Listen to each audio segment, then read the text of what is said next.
You've been dreaming of this since you were 7 years old, throwing a football in your backyard, pretending to be Tom Brady in the Super Bowl. You practiced your draft day speech in the mirror 1,000 times. You knew exactly what hat you'd put on, exactly how you'd hug your mom when they called your name. Draft night finally comes, and your phone starts buzzing at 8:47 p.m. The area code matches the team you've been hoping for. Your hands are shaking as you answer. The general manager says the words you've waited your whole life to hear. We're selecting you with the 12th pick in the first round. Your mom starts crying. Your dad's got that proud smile he's been saving for 20 years. You put on that fitted cap, walk across the stage, shake hands with Roger Goodell, and hold up your new jersey with your name on the back. The cameras are flashing, reporters are asking how it feels to be a millionaire, and everyone's telling you this is the best day of your life. But here's what they don't tell you about being a first-round pick. Here's what nobody mentions during all those congratulations and photo ops. Being drafted in the first round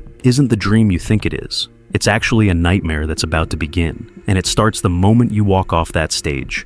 If you weren't picked in the first round, you could sit on the bench for 2 years, learn the system, make your rookie mistakes in practice, and slowly work your way up the depth chart. Nobody would care if you threw 3 picks in preseason or got confused by the playbook. You'd be developing, growing, figuring it out like every other young player in history. But because you went 12th overall, everyone expects you to walk into training camp and immediately be better than guys who've been playing professional football for a decade. The coaches expect you to know every route combination by week 2. The fans expect you to throw for 300 yards and 3 touchdowns every Sunday. The media expects you to carry a franchise that hasn't won anything in 15 years. No learning curve, no adjustment period, no mistakes allowed. You're supposed to be the guy who changes everything from day one. The worst part? Your rookie contract is worth $18 million guaranteed. Sounds amazing, right? Wrong. That money isn't a blessing, it's a curse wrapped up in a bow. Because now, every incomplete pass costs your team $50,000. Every fumble is worth more than most people make in a year. When you throw an interception, the fans aren't just mad that you made a mistake. They're furious that their team spent $18 million on someone who can't even hold on to the football. The veteran quarterback who got benched for you, he was making $2 million a year, and nobody cared when he threw picks because, hey, what do you expect for that price? But you're making 9 times more than him, so you better be 9 times better. Every single play, every single week. The price tag on your helmet might as well be a target on your back. They hand you the playbook on Tuesday and tell you you're starting Sunday. In college, you ran maybe 20 different plays all season. Now you've got 200 plays to memorize in 5 days, and half of them have 3 different versions depending on what the defense shows you. The speed is insane. College felt fast, but this is like someone hit the fast forward button on your entire life. Linebackers who ran 4.4 40s are flying at your head before you can even finish your drop back. The pocket collapses in 2 seconds instead of 4. You've got 0.3 seconds to read a defense that's disguising everything they're doing. Your receivers are running routes you've never seen before to spots on the field you didn't know existed. But you can't say you're overwhelmed because that would be admitting weakness. So you smile in the press conference and say you're ready for the challenge while inside you're drowning. You go from clipboard holder, who was just happy to be on the team, to franchise savior who's supposed to fix 20 years of losing in 1 season. The transition isn't gradual, it's overnight, and everyone's watching. Every throw you make gets replayed on SportsCenter. Every facial expression gets analyzed by experts who've never played a snap. You overthrow a receiver by 2 inches, and suddenly there's a 10-minute segment on ESPN about your accuracy issues.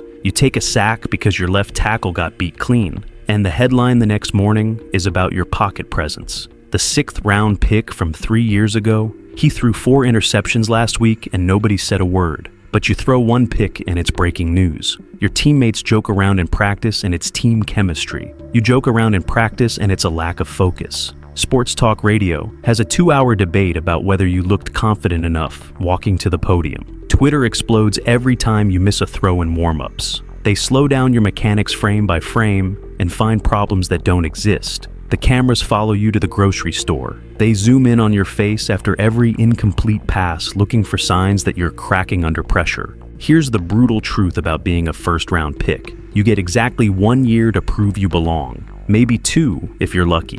The guy picked in the 5th round, he gets 4 years to figure it out. Teams will stick with him through 3 bad seasons because, hey, what did you expect from a 5th rounder? but you cost them real money and real draft capital, so every mistake is magnified. One bad season, and the whispers start. Is he a bust? 2 bad seasons, and they're already shopping for your replacement. You watch guys picked later develop slowly, make their mistakes quietly, and eventually become solid starters. Meanwhile, you're fighting for your career after 12 games. The league doesn't develop first-round picks. It expects them to be developed already. And if you're not, well, there's always next year's draft class. They'll find another first-rounder who can fix all their problems. You become a cautionary tale, a reminder of why teams shouldn't reach for players. Your name gets mentioned in the same breath as Ryan Leaf and Jamarcus Russell. The label sticks forever, first-round bust. It follows you to every job interview, every coaching meeting, every conversation about your career. You don't get a second chance to make a first impression, and in the NFL, your first impression is worth $18 million.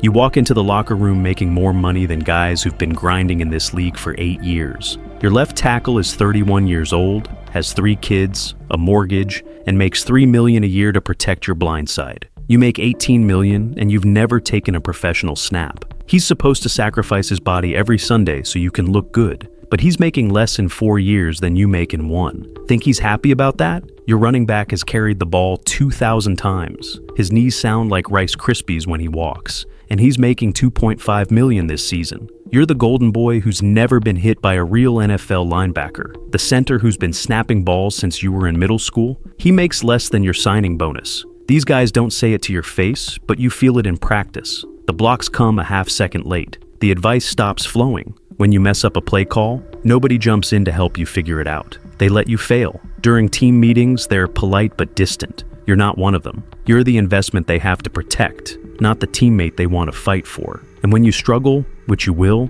they're not exactly devastated. Some of them are secretly hoping you fail, so the team realizes they overpaid for potential instead of rewarding production. The guy picked in the 4th round gets 3 years to learn how to play safety. He can make mistakes, get benched, sent to practice squad, brought back up, and nobody bats an eye. That's development. That's how most players learn to play in the NFL. But you're supposed to be ready right now. Not next year, not next month, right now. The coaches can't afford to be patient with you because their jobs depend on winning games this season. The front office can't wait for you to figure it out because they spent a first-round pick and $18 million. The fans sure aren't going to be patient because they bought season tickets expecting you to turn the franchise around. Everyone else gets to grow into their role. You get thrown into the fire and expected not to get burned. The coaching staff builds the entire offensive system around you before you've proven you can handle a basic NFL playbook. They change schemes, trade for weapons, restructure contracts,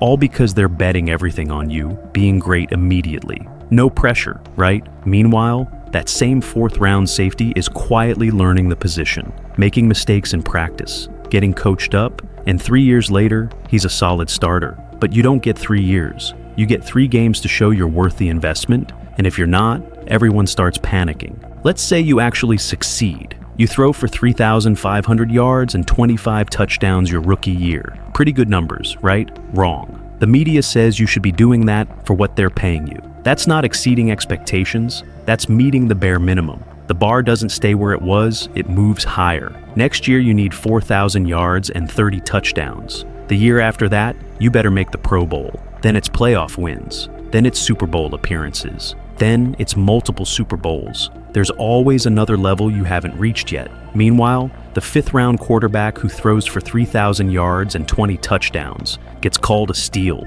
a diamond in the rough, an overachiever. You put up better numbers and get called adequate. They celebrate his success story while questioning if you're living up to your potential. Every good season becomes the new baseline. Every achievement becomes expected. You're not allowed to have down years or off games because first-round picks don't get to be inconsistent. The success doesn't free you from the pressure. It just creates different pressure. Now you have to stay successful, and everybody's watching to see when you'll fall back down to earth. Whether you become a Hall of Famer or wash out after 2 years, you'll always be defined by where you were drafted. If you succeed, every article about you starts with the former first-round pick who lived up to his potential. If you fail, you become one of the biggest draft busts in history. That number follows you forever. 12 years into your career, making your 4th Pro Bowl, and they're still talking about your draft position. You can't just be a good quarterback. You're a good quarterback who was drafted 12th overall. You can't just be a disappointment. You're a first-round bust who set the franchise back 5 years.